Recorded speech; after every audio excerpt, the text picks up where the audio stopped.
If it's okay with everyone, I think we'll get started just in the interest of time.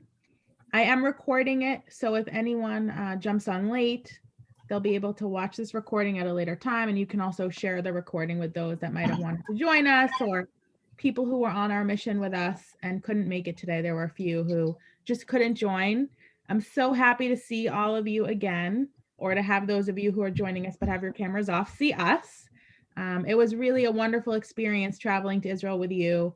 And I hope that we either get to do it in person together sometime soon, or that you consider joining us for another virtual mission, because even though we did that sort of introduction, basic, overall mission, I said before, I sort of liken it to when you go to an amusement park and you take that train all the way around the amusement park and you see, oh, I want to go back there, and oh, I want to go back there. So JNF has so many missions that are going on that are specialized trips.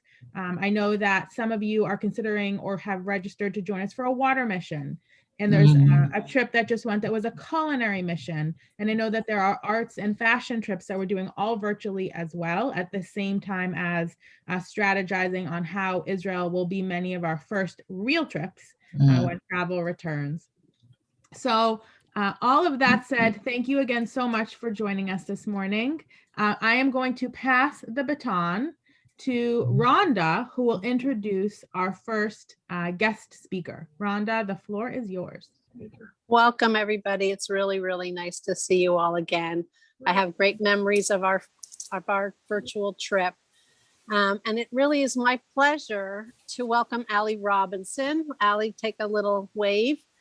And Allie is born in LA. She's New Jersey bred and currently Tel Aviv resident. After she graduated from Lehigh University in 2013, she moved to New York City, where she was pursuing a career in advertising and following the American dream. But after a few years of living the New York life, she decided she needed a change from the ordinary and took a leap of faith and made Aliyah to Israel and became an Israeli citizen. That was in 2016, and today, Allie is the development manager at Nefesh B'Nefesh, which is the organization that facilitates the Aliyah process for North America, from North America to Israel. So Allie has a few words to share. Go ahead, Al. Thank you so much. I'm really excited to be here. So at this point, most of you, if not all of you, have seen the Red Sea Diving Resort video. And that story is really about history, heroism, and coming home, and making Aliyah to Israel. Because isn't that what we all dream of? Like Sarah said, we all want to come home in some way or form to Israel. Hopefully that'll happen soon. But that Aliyah from that movie is an Aliyah that was a refuge and needing that safe haven. But that's not the Aliyah today. And that's not the Aliyah of Nefesh B'Nefesh, the organization that assists all North Americans who want to move to Israel and become citizens. Today, it's an Aliyah of choice. It's an Aliyah like individuals like myself. I made Aliyah almost 5 years ago from New York, and no, I wasn't running away from anything. I wasn't seeking shelter. I made a decision. I quit my comfortable job in Manhattan, left a place I had grown up, said goodbye to my friends and family to make Aliyah, because I wanted to be part of a greater story. I wanted to be part of something bigger than myself, to really make a difference and build a stronger Israel. So I moved. I immigrated to Israel. I have 2 passports. I'm an Israeli and an American, and I'm proud to be both.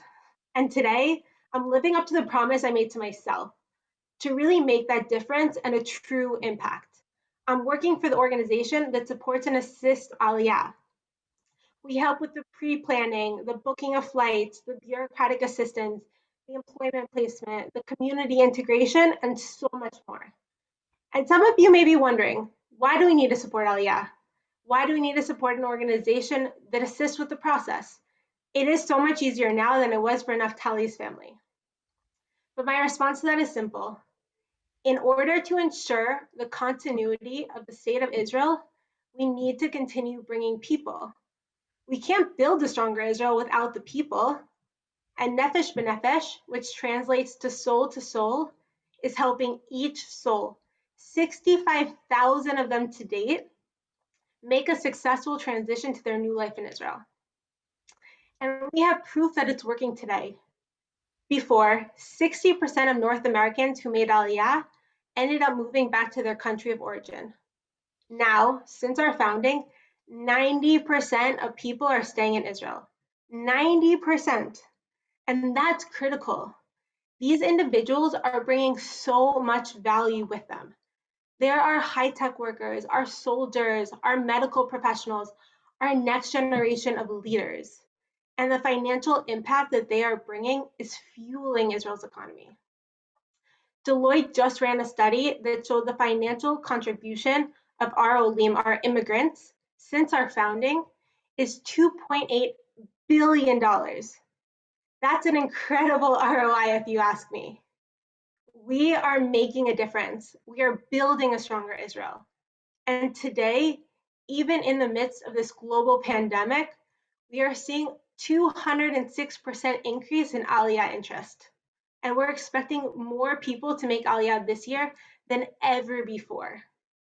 Naftali, I can't really see you on the screen, but I know you're here.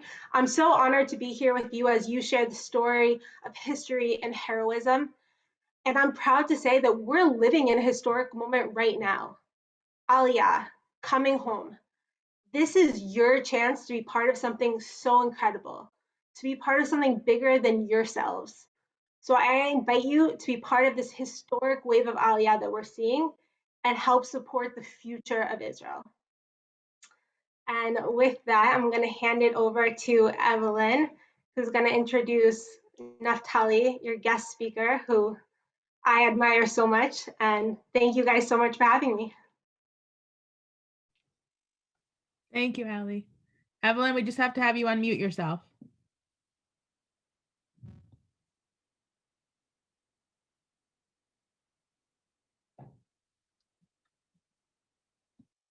Give you a second to do it. It's okay. Take your time. Thank you so much, Allie. That was beautiful. Really appreciate you being with us on a Sunday.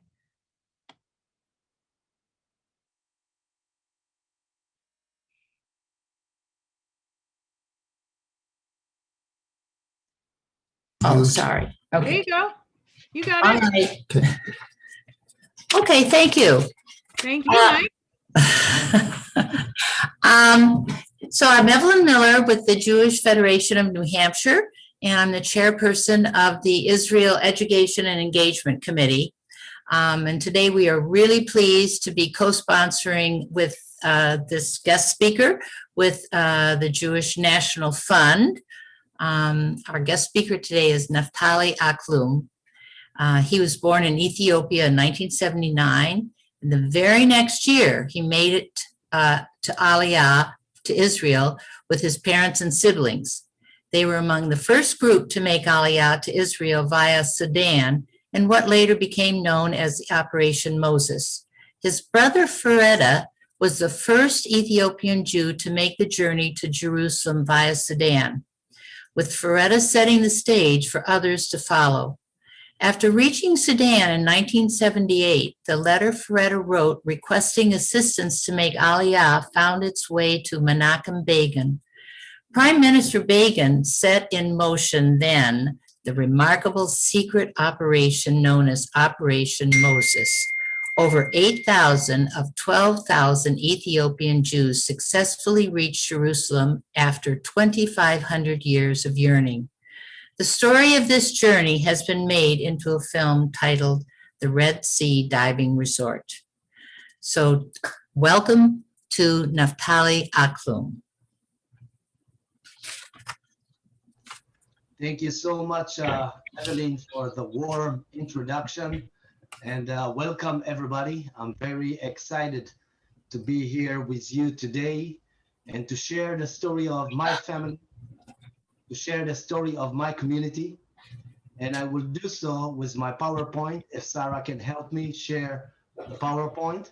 Oh, there's a picture. Never mind, I got it now. Okay. Thank you. Okay, so Yerus.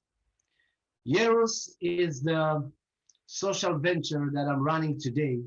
His aim is to tell the story of my community.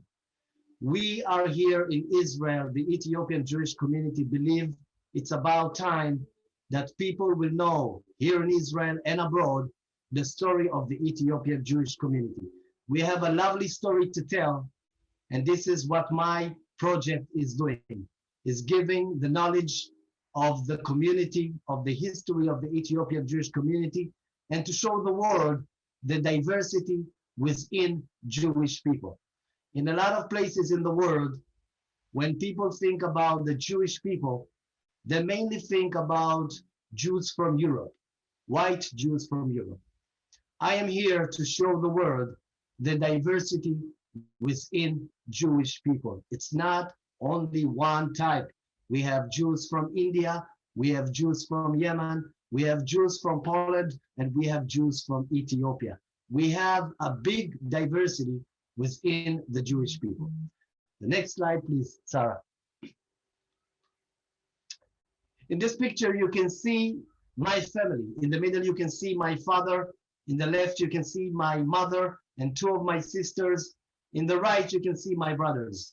I am the youngest of 12 brothers and sisters. I was born in Ethiopia in 1980, and this family, which you see on this picture, were among the first family to do the journey from Ethiopia to Sudan and from Sudan to Israel.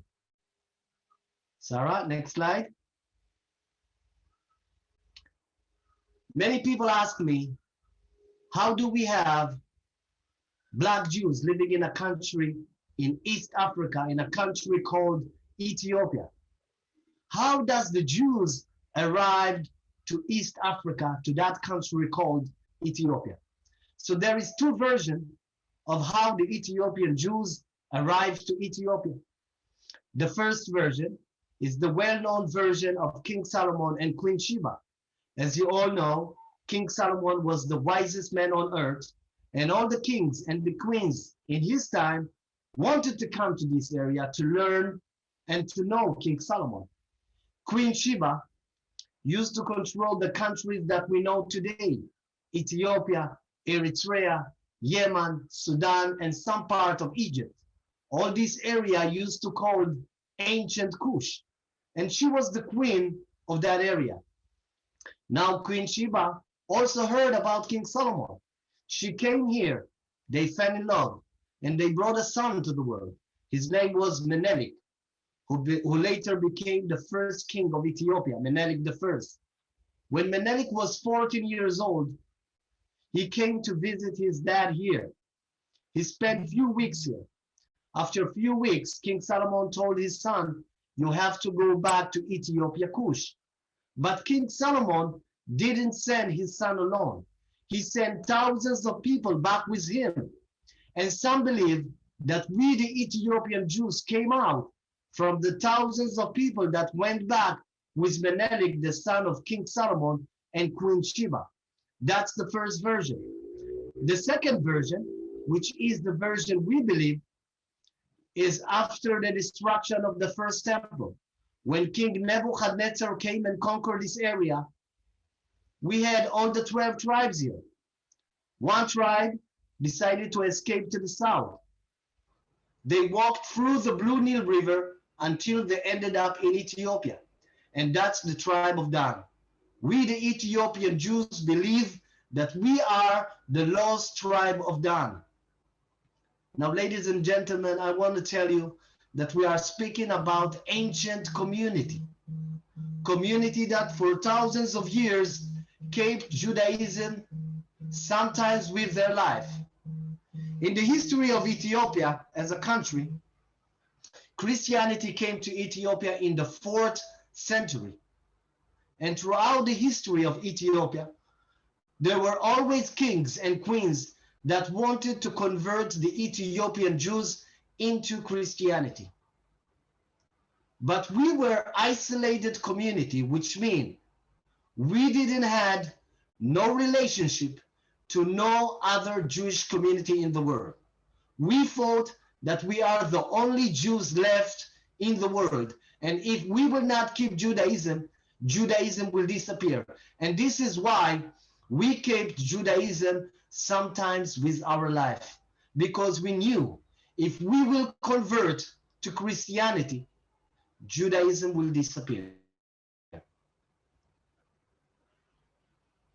You know, one of the questions people ask me, it's what's the difference between how the Ethiopian Jews kept Judaism in Ethiopia to how the rest of the Jewish world kept Judaism. As I mentioned before, we left after the destruction of the first temple. At that time, there was no oral Torah, only the written Torah. And I mentioned also before that we were isolated community. We didn't have no relationship to no other Jewish community in the world. This is why we never had the oral Torah in Ethiopia.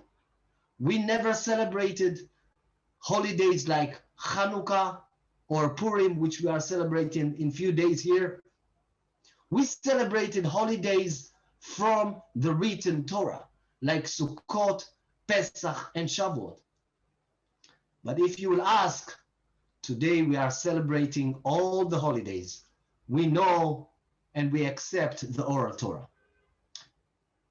I'm sure that you guys are familiar with the term falasha. This is how people used to call us. But falasha, it's a bad nickname given to us by the non-Jews in Ethiopia. The meaning of the word falasha is a stranger, someone who is not in his land. This is how the non-Jews called us. We called ourselves the Beta Israel community. Why? Because we always wanted to remind ourselves that we belong to Am Israel. Next slide, Sarah. Another one. Go to 1973. 1973 was a very important year in the history of the Ethiopian Jews. In 1973, the Sephardi chief rabbi, Rabbi Ovadia Yosef, was the first rabbi to say it loud and clear, Ethiopian Jews are Jews, and we here in Israel have to do everything in our power to bring them from Ethiopia to Israel. The first rabbi, 1973. I'm sure you guys are familiar with the law of return. The law of return is the law that exists here in Israel since 1950. But only in 1973, the Rabbanut, part of the Rabbanut, accepted us as Jews. And it was Rabbi Ovadia Yosef who was the first rabbi to say it loud and clear. In 1975, the Ashkenaz chief rabbi, Shlomo Goren, also announced that Ethiopian Jews are Jews. Now, when you have two chief rabbis, one Sephardi, one Ashkenazi, saying that the Ethiopian Jews are Jews, it means that the government of Yitzhak Rabin in 1975 have to apply the law of return on the Ethiopian Jews. And this is exactly what happened. In 1975, for the first time, 25 years after the law of return exists, the law of return applied on the Ethiopian Jews. But the Ethiopian Jews, even though the law of return applied on them, didn't come in 1975. They didn't came in 1976. Why? Because in the 70s, in the world, we had what we call the Cold War. The world was separated to two. Countries that follow after the United States of America and countries that follow after the Soviet Union. Israel follow after the United States of America. In Ethiopia, until 1974, we had the last emperor, Emperor Haile Selassie. In 1974, we had an army revolution. A young officer from the Ethiopian army took control of the country. His name was Mengistu Haile Mariam. And Mengistu Haile Mariam decided that Ethiopia will be a communist country and that she will follow after the Soviet Union. That's explained why Israel and Ethiopia didn't have diplomatic relationship in the 70s, and therefore the Ethiopian Jews were not able to take a flight from the capital city of Ethiopia, Addis Ababa, to Ben Gurion Airport. Sarah, if you can go to the slide of 1977, Menachem Begin. 1977 was a big year in Israel. For the first time, the Likud party won the election, and the new prime minister is Menachem Begin. Now, Menachem Begin, one of the first things that he did as a prime minister was to invite to his office the head of the Mossad then, Yitzhak Hofi, and he told him, bring me the Ethiopian Jews. Now, I don't know if Menachem Begin was such a good man that wanted the Ethiopian Jews to come, but I can tell you that in 1975, there was decision in the UN that compare Zionism to racism. And in 1975, when the Jewish community in America heard about the decision made in the UN that compares Zionism to racism, the Jewish community in America put a lot of pressure on the government in America, the Senate, and they put a lot of pressure on the government here in Israel. They told them, bring the Ethiopian Jews. So in 1977, one of the first things that Menachem Begin did was to seek ways to bring the Ethiopian Jews. But even though he wanted, it was not easy to bring the Ethiopian Jews. Now, Mengistu Haile Mariam became a dictator. Now, when you are a dictator, you will always have individuals and groups that will start to rebel against your regime. The same thing happened in Ethiopia. There was a group called TPLF, Tigray People Liberation Front, that started to rebel against Mengistu Haile Mariam regime. Now in Israel, they saw the problem that Mengistu Haile Mariam have, and they offered him what we call the arm deal. What is the arm deal? The arm deal, it's a deal between the government of Israel and Mengistu Haile Mariam. The government of Israel is willing to give weapon and advice for Mengistu Haile Mariam so that he will be able to fight against those groups that started to rebel against him. And in return, all he have to do is to let some thousands of Ethiopian Jews to leave the country. Mengistu Haile Mariam agreed. He had one condition. It have to be a secret deal. Everyone agreed. And in November 1977, for the first time, the government of Israel sending Mossad agent to the capital city of Ethiopia, Addis Ababa. Now, those Mossad agents coming to Ethiopia, to the capital city, they don't speak the national language in Ethiopia, Amharic. They don't understand the culture in Ethiopia. And much more important, they don't exactly know where are the Jews' villages in Ethiopia, which means they needed help.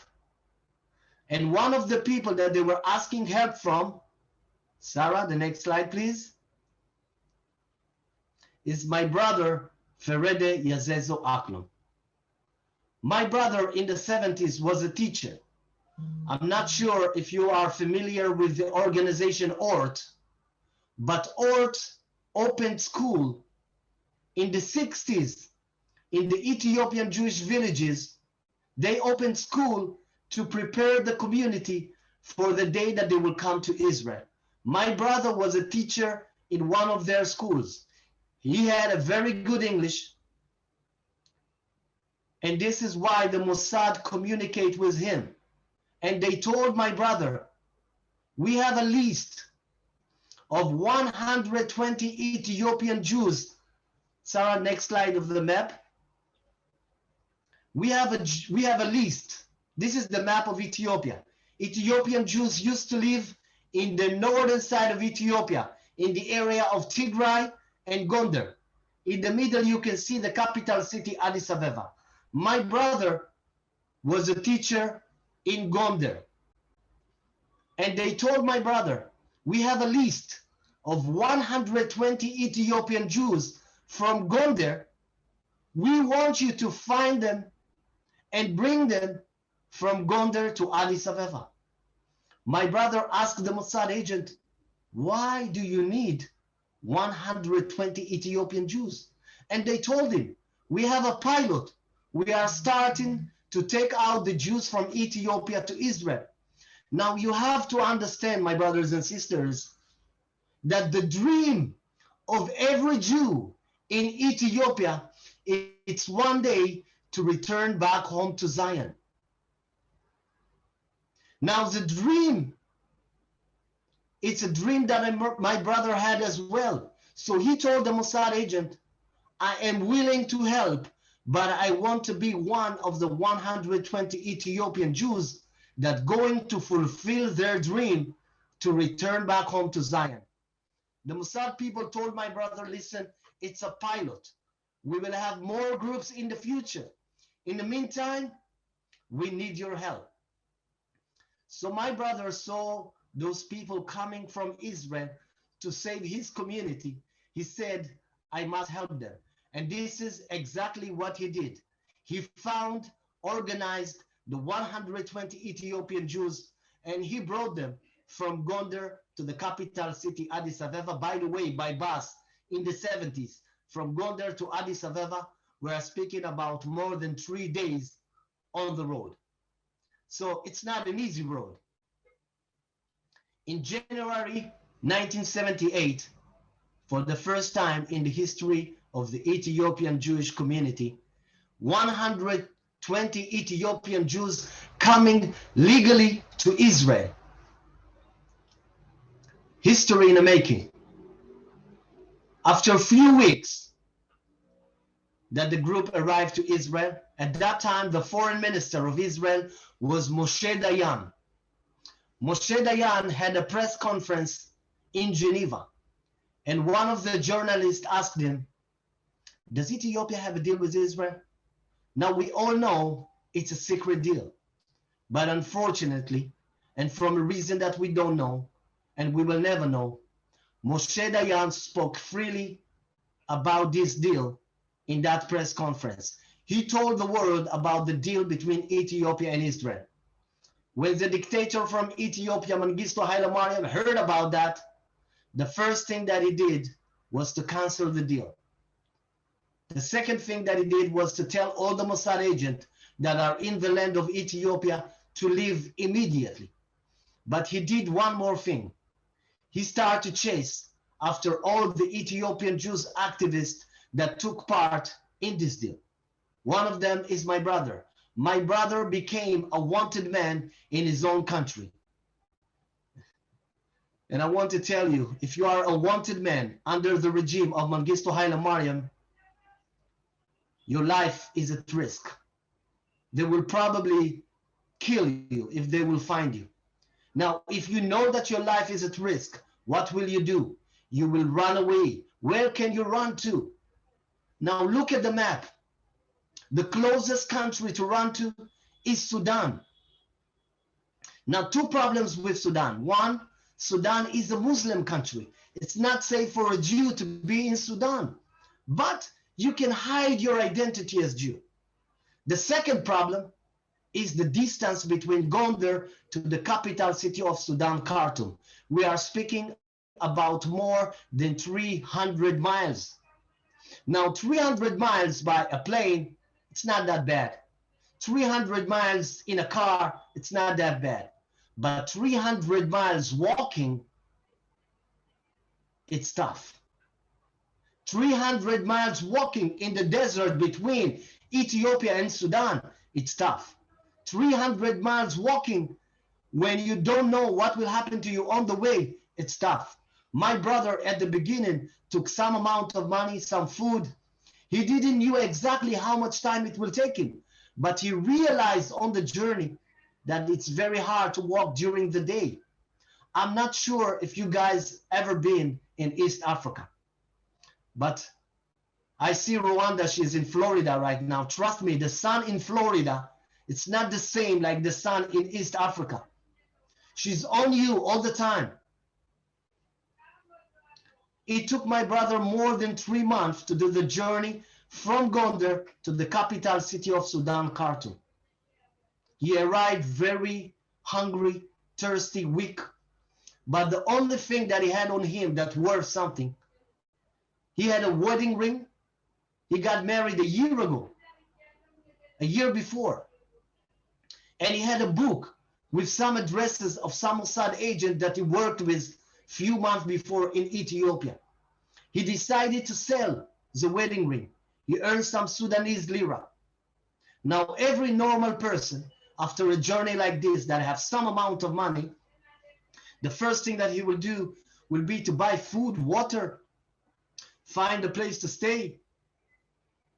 My brother took the money and he went to the main post office in Khartoum, Sudan. He sent telegrams to his contacts telling them, it's me, Ferede Aklum. I'm in Khartoum, Sudan. Please save me. Now, I want you to take a minute to think about it. It's already 1979. A black guy, a Jewish guy in a Muslim country in East Africa sending a message. He's not sure that his message will arrive, but he's waiting. He's waiting 5 months, and in those 5 months, he is living in the street of Khartoum as a homeless. But after 5 months, not only that his message arrived, the Mossad decided to send a young Mossad agent, Danny Limor, to save my brother from the street of Khartoum. I will not go into details on how Danny Limor found my brother in the street of Khartoum, but I can tell you that it took him less than a week to find my brother in Khartoum. When the two of them met, the journey of Ethiopian Jews to Sudan and from Sudan to Israel started. From 1979 until 1984, 20,000 Ethiopian Jews left their villages going to the unknown. No one promised them that in the end they will make it to Jerusalem, but they saw an opportunity. They left everything behind, their house, their land, their properties. When my family started this journey, I was 6 months old, a baby. Now I want you to think about babies. I want you to think about adults that have to do a journey of more than 300 miles in the desert. Why? Because they wanted to fulfill a dream to return back home to Jerusalem. This is how we call Jerusalem in Amharic. Unfortunately, 4,000 of them didn't make it and died on the way. When the Ethiopian Jews arrived to Sudan, they put them in a refugee camps. And in those refugee camps, we call it our little Holocaust. Because every day between 10 to 20 people died because of the food that they gave them in the refugee camps, disease in the refugee camps. Many Ethiopian Jewish women were raped by the Sudanese soldiers. Now, this story that I'm telling you right now, it's a story that unfortunately, even here in Israel, this society here in Israel doesn't know how much we, the Ethiopian Jews, had to sacrifice to live here in Israel. And I'm very grateful that I have the opportunity today to tell you a little bit on how we had to do in order to live here in Israel. The next slide is a video. The other one is a video that will explain to you more how much we had to sacrifice in order to be here. Sarah, just make sure that the sound is on.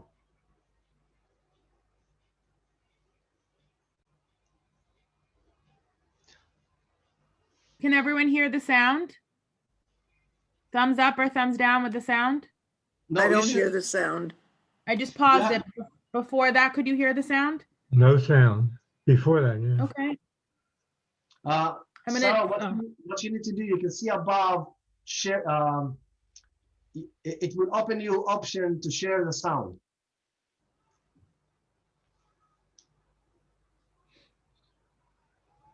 I think I need to do it again, right? Yes, yes. Hold on, I found it. Video, audio. I'm gonna go out and then I'm gonna go back in and share it with the sound. Okay, so this video, I have to tell you, it's not an easy video, but I really want you to understand, and I want to take you to those refugee camps in Sudan and to show you by a video what we had to do in order to come here, what we had to suffer. If you guys can just give me a thumbs up if the sound works this time, please. בתוך ים של זיכרונות עצובים, בארץ מוכת האסונות הזו. הפסימיים יטענו שאני מעורר מתים, הציניקנים יצהלו שאני מגזים, אבל אני חרד שאתם תשכחו מבלי שאף אדם ישים לב. אתם לא 100 ולא 200, אלא 4,000 איש ואישה, זקנים וטף, שהאמינו שמקומם כאן. ניסיתם להגשים את חלומכם ויצאתם למסע רגלי מפרך, דרך ג'ונגלים סבוכים, נהרות גויים ומדבריות אימתניים, שבהם רוצחים ואנסים מטילי אימה וחסרי לב. אבל נשארתם שם, במרחב האינסופי, קבורים בתוך אדמה זרה בקבר לא מסומן. לא מעט מכם מבלי שאיש הניח עפר על גופותיכם.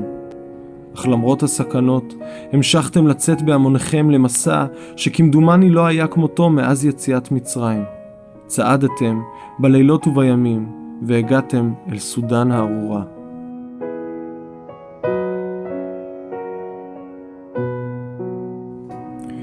סודן פערה את פיה ואימה לטרוף את כולנו מבלי להשאיר זכר. לא מעט מכם גרו בשכנות אליי, באותם מחנות פליטים שהפכו למלכודת מוות מדי בוקר עם זריחת השמש. גברים חסונים, אמהות רחומות וילדים שטרם טעמו את טעם החיים נבלו שם כפרחים בשמש.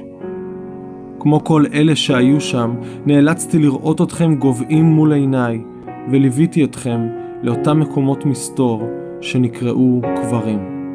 לא אשכח את הלילות בהם דנו איך להיפטר מגופותיכם בסתר, הרחק מעיניהם של גויים עוינים. לא אשכח את הימים בהם הפנים היו חרושות דמעות יבשות, ולא את רגעי הייאוש וחוסר האונים. לא אשכח איך כל דאגותיי היו לאלה שישארו בחיים אחריי, והצטרכו לסכן את עצמם בחיפוש אחר מקום לקבור את גופתי. בסודן הארורה איבדנו את כבודנו האנושי האחרון. משפחותיהם של אחדים מכם נמחקו כאילו לא נבראו מעולם. ילדים נותרו יתומים, הורים שקלו את ילדיהם, גברים איבדו את נשותיהם ונשים נותרו ללא בעלים. את כל זה עשיתם כדי להגיע אל ארץ נחלתכם, אך לשווא.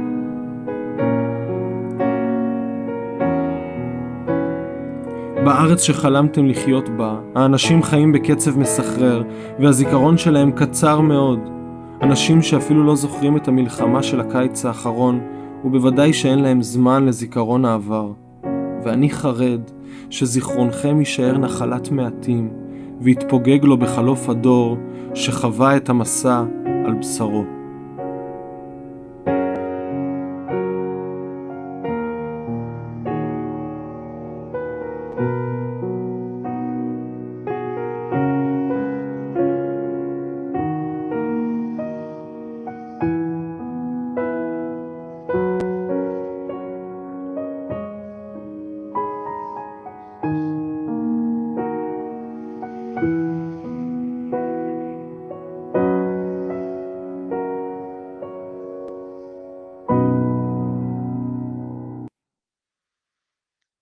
So my community really made the ultimate sacrifice to return to Zion.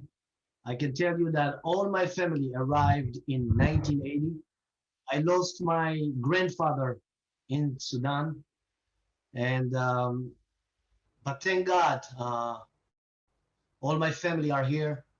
And as a kid, I can tell you that I'm very grateful because most of the people that died in Sudan, most of them were kids, babies, and I survived, and I'm here. And one of the first city that received the Ethiopian Jews in Israel was my city, Beersheba. To grow up here was very challenging because I grew up in a neighborhood that had about 90% Ethiopian Jews. The school that I went had the same amount, 90% Ethiopian Jews. It means that when you wake up in the morning, go to school, and from school you go back to your neighborhood, to your home, all you see is your community. You don't really get to see the Israeli society. Now, when you put a lot of people from low economic status in one neighborhood, you will eventually create a neighborhood that will have drugs, alcohol, crime, and violence. And this is the neighborhood that I grew up into. And if you don't have parents that will show you the limit, you will probably find yourself one day behind bars. As a kid, I grew up having identities problem, and I will explain. In one hand, I'm a proud Israeli, I'm a proud Jew, but when I was a kid, I didn't like the color of my skin. I didn't like being a black man. Because being a black man in a country that her vast majority is white, even though we live among our brothers and sisters, still, it's not easy. In the early 80s, in Beersheba, they used to call us Negro Samba and things like that. So as a kid, I was asking God, why did you brought me to this world as a black man if it's not easy to be a black man? As well, as a kid, my generation, we were a generation that was very embarrassed about their parents. My parents came, they were old. They didn't speak Hebrew. They didn't have a job, and they were rely on the government, which mean when I needed help in homework, my parents were not able to help me. They don't know how to read and write. When I wanted new shoes, my parents were not able to provide me because they don't have enough money. So as a kid, I was looking at my parents, what kind of parents are you if you cannot help me? In the age of 18, as you all know, here in Israel, it's mandatory, and we understand why. We have to protect our country. We have to go to the army. So I served in the Air Force for 3 years as a firefighter. And for me, this period of time, serving the country, more than me serving the country, for me, it was a great experience. It was the first time that I really saw the Israeli society. I saw the one from the kibbutz, the one from the moshav, the one from Tel Aviv. Until then, I was always in my neighborhood with my community. But the army showed me the Israeli society. And it was a great experience. I still have lots of friends. I'm doing reserve duty every year, and it's a blessing. It's a blessing knowing, you know, one important person said, don't ask what the country can do to you, what you can do for your own country. So being in the army, it's what we can do here for the country. But trust me, the country is giving us much more. And to see the society, all of them together, white, black, from the kibbutz, poor, rich, we are all the same in the army. We are all one. And it was a great experience. And I still have lots of friends doing reserve duty every year for a month. And it's a blessing. After the army, because they're taking the best years in our life. In America, I know that from the age of 18 till 21, the guys and the girls going to college, they have parties, fraternities, and all this. And it's great. This is how life's supposed to be. Here, they're giving us gun. And they're taking the best years of our life. We are not sad. I'm not here to say that because I'm trying to make you sad. No, we are not sad. We understand why we have to go to the army. I'm just trying to show you the difference between us and the rest of the world. So after 3 years in the army, we Israelis usually take 1 year off and we are traveling in the world. So I traveled to South Asia for 1 year, and then I came back. I did my first degree in political science and government in Ben Gurion University in Beersheba, Israel. Sarah, how much time do we have? Can you start to wrap up, and then we'll have questions? I'm sure people want to ask questions, follow up from the movie. So if you all right. So I'll speak about the movie. 3 years ago, I got a call from Hollywood. On the phone, Gidi Raff, the director of the Red Sea Diving Resort. Gidi Raff and I, we are good friends from long time ago.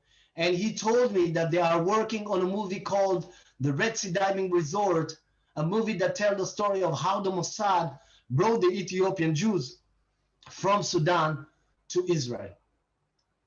And he knew the story of my brother. So he wanted me to work with him on this film as an image consulate. For me, it was a great phone call because for the first time to know that our story doing his way to Hollywood, which means the whole world will know the story of the Ethiopian Jews, that was a great moment for me. And of course, I told him I would be more than happy to work with you on this movie as an image consulate. And on this movie, we have great actors, really great actors. Actors like Chris Evans. By the way, Chris Evans is playing the Mossad agent that came to save my brother in Sudan. Remember Danny Limor? So Chris Evans is playing the same Mossad agent. The one that played my brother in this movie, it's Michael K. Williams.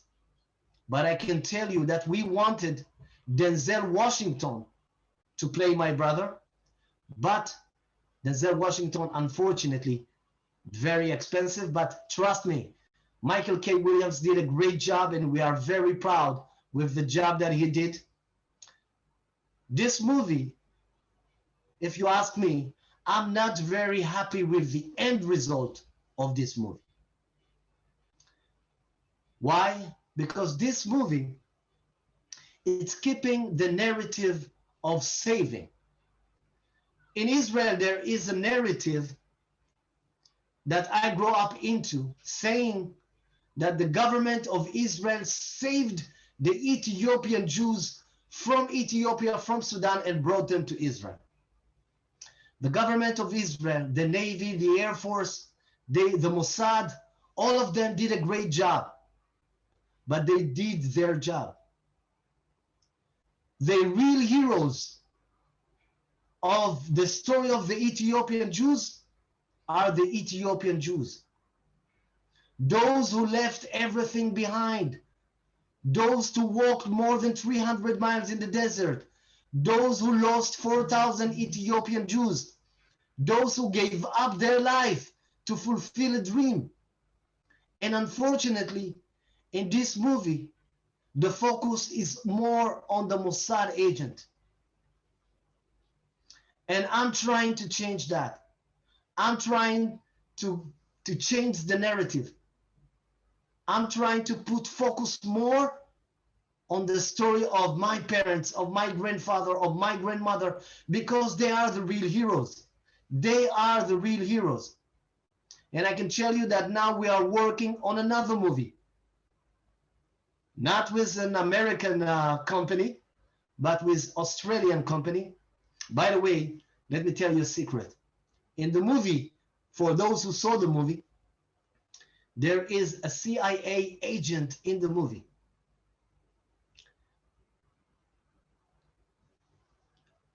America was never involved in what happened in Sudan.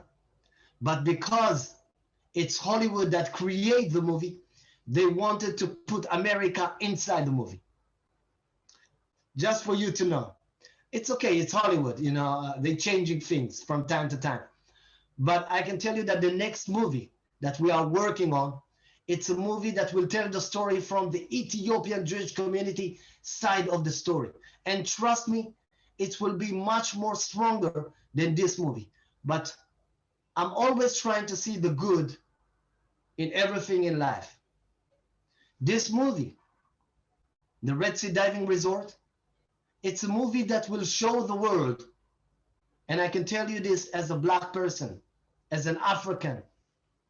When we look at Africa as a continent, and we see the history of this continent, people always left this continent for one reason, to be slaves in some other place in the world. For the first time, Black people living this continent, not to be slaves, but to be free and to go back to their home. This movie show this to the world. And I'm sure that the more people will see from the African American community in America, this movie, it will strengthen the relationship between the Jews and the Black people in America. And I would like to end this presentation with a message from our Prime Minister, Benjamin Netanyahu, who speak about the importance of the story of the Ethiopian Jews to the Israeli society here and to Jews all over the world. We will finish with this short movie, and then we will open the floor for Q&A. So Sarah, the movie, and you can share the screen if it's down in the end.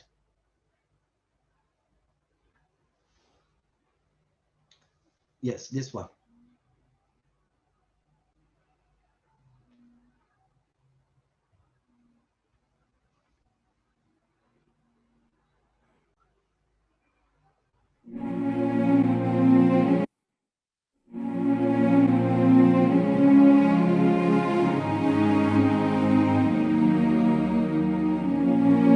משפחת אקלום היקרה, אזרחים ואזרחות נכבדים.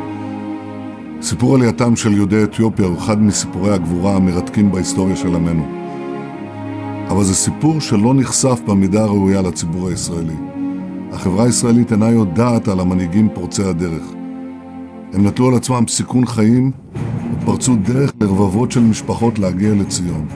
הם יצאו באישון לילה, לעתים עם צרור מטלטלים קטן, צעדו בלילות, מרחק של מאות קילומטרים, תוך התמודדות עם כל הקשיים שבדרך, הקושי הפיזי, ההליכה אל הלא נודע, התקפות של שודדים, רוצחים אפילו, צמא, רעב, מחלות. בני משפחות רבות לא עמדו במאמץ ומתו בדרך. צריך רצון מברזל, חלום וכמיהה לירושלים, כדי להתמודד עם כל האתגרים הללו. היה לכם את זה. הייתה לכם כמיהה עתיקת יומין לאורך דורות לציון, כמיהה שדחפה את המשפחות למסע המיוחד הזה. עד היום כמעט לא דובר ולא סופר סיפור הגבורה הזה. אבל כעת יש הזדמנות לתקן. כעת יש הזדמנות להביא את סיפור עליית יהודי אתיופיה כחלק מפסיפס סיפורי העלייה של יהודים מכל חלקי תבל. ללא הסיפור שלכם, מארג ההיסטוריה שלנו חסר. אני רוצה למלא את החסר הזה. אני מבקש להודות ליוזמי הכנס על ההזדמנות להביא לקדמת השיח הציבורי את סיפור הגבורה יוצא הדופן של פרדה איזזו אקלום, זיכרונו לברכה. פרדה היה חלוץ שפרץ יחד עם אנשי המוסד את הנתיב לעלייתם של יהודי אתיופיה לישראל דרך סודאן. בעקבותיו באו עוד רבים. כל אחד תרם כמידת יכולתו, אבל המשותף לכולם היה שהם התעלו מעבר לאינטרסים המשפחתיים או האישיים הצרים וסייעו לקהילה כולה. נתינה שכזו, אומץ לב שכזה, אלה ראויים שיהיו מודל לחיקוי לדור הבא של מדינת ישראל. ברכותיי לכם, לכולכם.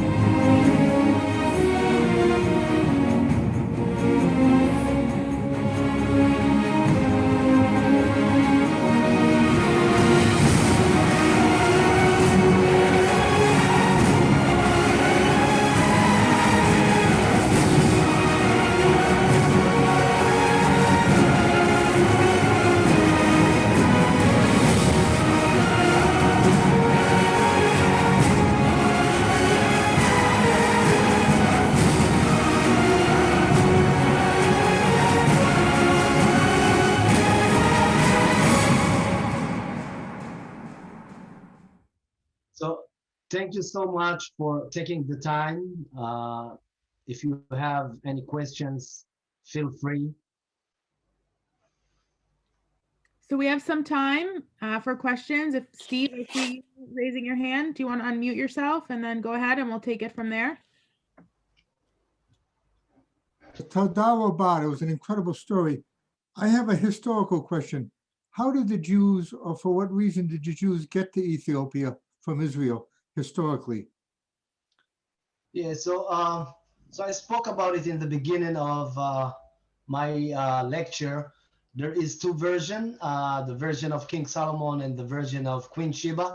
But what we believe is that after the destruction of the first temple, when King Nebuchadnezzar came and conquered this area, one tribe decided to escape to the south to Egypt. They walked, if you are familiar with the Nile River, we have the blue Nile River and we have the white. The blue start in Ethiopia and the white start in Sudan. This tribe walked through the blue Nile River until they ended up in Ethiopia, and that's the tribe of Dan. We are the lost tribe of Dan, and we are the tribe that wait more than 2,500 years in the diaspora until we fulfill our dream. And today we are here, thank God. Thank you for sharing that. My pleasure. Thank you for the question. Rhonda, do you have a question? I do. Great. I do. First of all, thank you, Naftali. It was really just wonderful to hear that story. And I know you said that you were not happy with the end result of the Hollywood movie, but I have to say, by having that movie out in Netflix, out in the theaters, it brought awareness to the world about Operation Moses and Solomon, and it's opening up dialogue all over. Okay, I am excited about the new movie, but you'll let us know. One question is, how did your brother, or how did, they started off with 120 Ethiopian Jews. Yes. How did they get word back to Ethiopia to have that pilgrimage of thousands of people to come through Sudan to get to be airlifted or by the sea, as we saw in the film? How did that communication work? Okay, so unfortunately, my lecture is usually more than 1 hour. And today we are giving the short version of my lecture.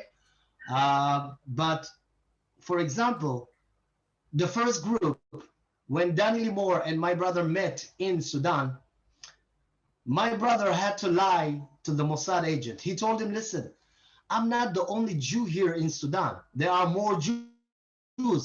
My brother knew that there are no Jews in Sudan, but he wanted to earn time because he said to himself, if you are here already, instead of just taking one Jew like me, why don't you take more? So my brother fought on ways to bring Jews from Ethiopia to Sudan the same that he did. He walked from Sudan from Ethiopia to Sudan. And the pilot was on my family. in the PowerPoint, there was a picture of my brother and some other brothers. And that was the picture that was sent back to my mother as a proof that the pilot on the brothers was good and they made it. And now it's the time for the family. And then rumors start to spread in the Jewish villages in Tigray, in Gondar, in Wolkite. And everyone spoke about the new movement to Sudan because they knew that Ferede with the Mossad are waiting for them in Sudan. So when many people started to come, that was a situation that was very hard on my brother and the Mossad agent. So they had to put them in the refugee camps and then to take them out from the refugee camps to find a place to actually rent a place from the Sudanese government that during the day will be a diving resort, and in the evening, with a cooperation with the Navy, to take them from the sea to Israel. And then when this was too much, in 1984, we had Operation Solomon with the Air Force. And that was, you know, in 3 days and something like that, they took thousands of Ethiopian Jews. But it started from one family, from one person, and it's changed during the years.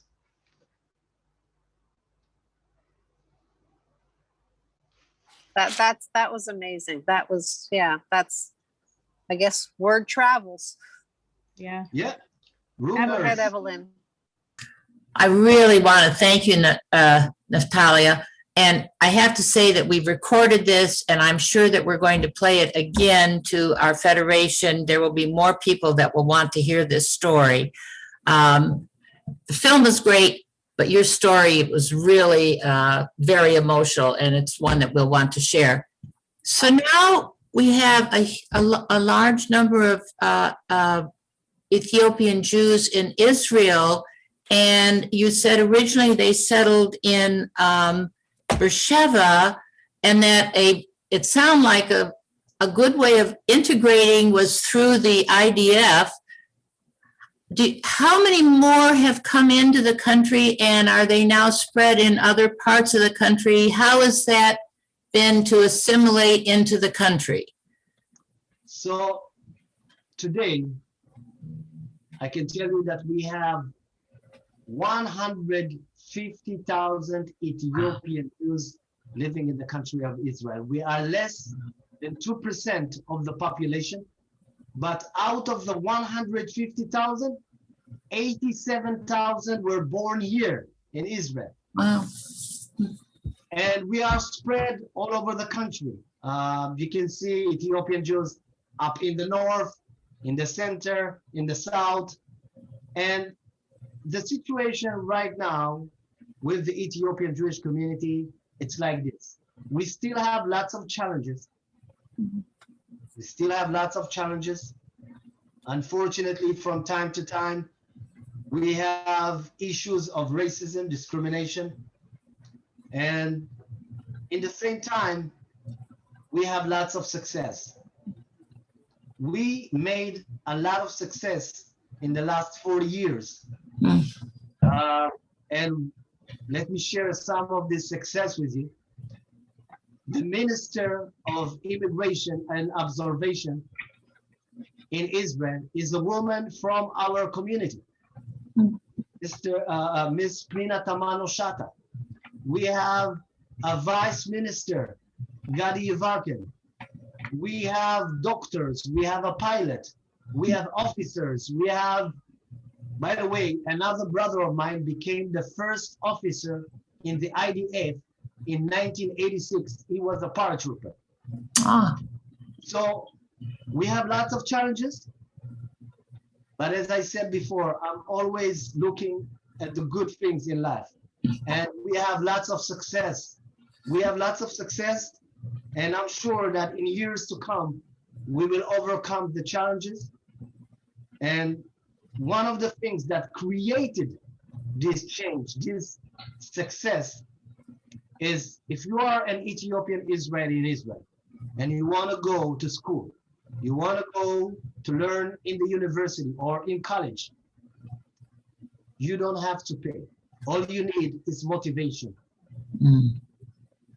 This creates a new generation of youth and young people that went to university, have a degree, and when you have a degree, probably you will find a good job. If you have a good job, you will make a good salary. If you will make a good salary, you will create a better future for your own family. And this is how it works. So this is the situation right now. Thank you.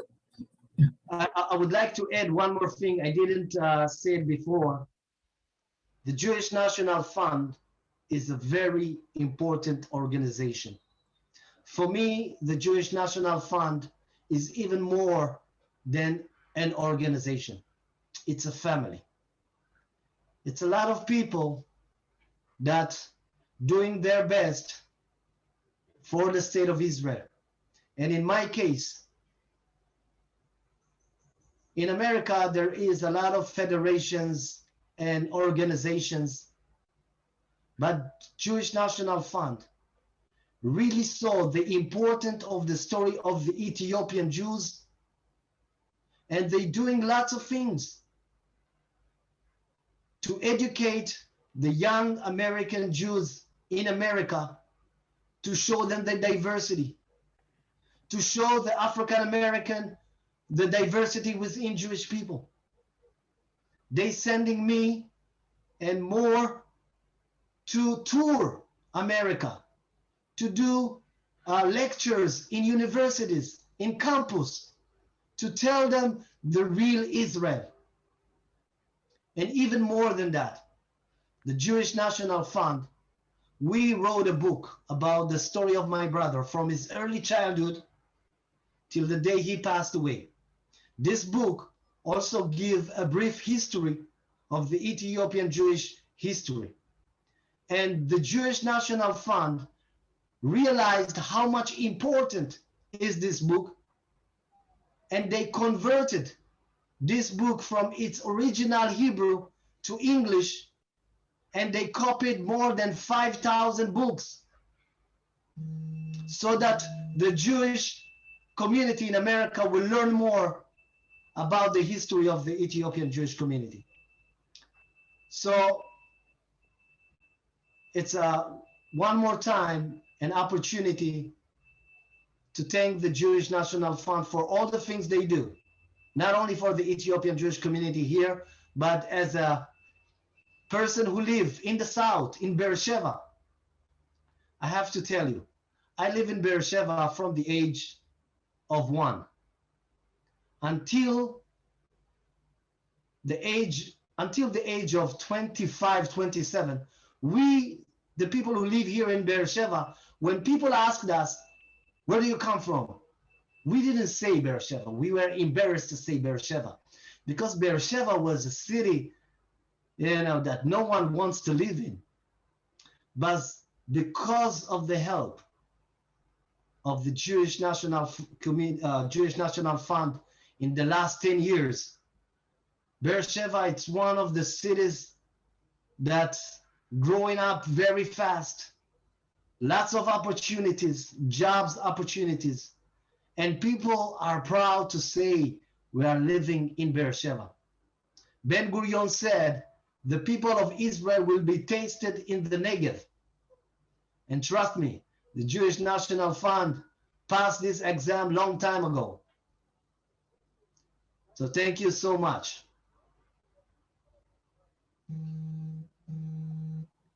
Thank you so much again, Naftali. It was so good to see everyone. Evelyn, do you want me to pass it to you and you can close out, or would you like me to? Okay, no problem. So thank you all again for joining us today on a Sunday. It was really beautiful to see all of your faces. And Naftali, we thank you so much for your story. It was really came about very naturally. At the end of the trip, everyone just kept asking Jonty, our guide, more about the Ethiopian story. And I think that's one of the most fascinating parts of the trips that we take as a group, to have, gained interest, knowledge, insight, and questions about a story that people didn't know enough about. So having the opportunity to watch the movie and then hear really the behind the scenes story from you personally is just such a benefit. So thank you so much. Allie isn't with us anymore, but I know having the overall Nefesh B'Nefesh Aliyah experience, which is also part of the Jaina family, presented as well, definitely gave us a holistic picture. So Naftali, our deepest thanks to you. Evelyn, again, our closest ally and friend, thank you. Rhonda joining us from Florida. It looks like Ken's probably still in Florida too. So you guys are our Florida branch for this weekend. But thank you all. I'm more than happy to have continued programming like this. Please feel free to reach out to me if there's any other topic that we covered that you want to dive into more. I'm going to look into the book. Naftali, I got a Yes. request for the book. I'm sure I'm going to get more. So Yes. I'll talk to you offline about that. On behalf of the Federation, I want to thank you all. I wish you a happy Purim. Well, I wanted the same thing. The Federation really, the trip was wonderful, and this experience now with the guest speaker, Natalia, was wonderful. We thank you so much. And as a Jewish, anyway, the Jewish Federation appreciates this whole thing. Thank you very much. Thank you to the Federation for the continued partnership. And especially for everyone in New Hampshire for fitting us into your very busy calendar between, the film festival and the Federation events, PJ Library events. So thank you all for fitting us in as well. Thank you so much, everybody. Have a great Very rest of the enjoyable. day.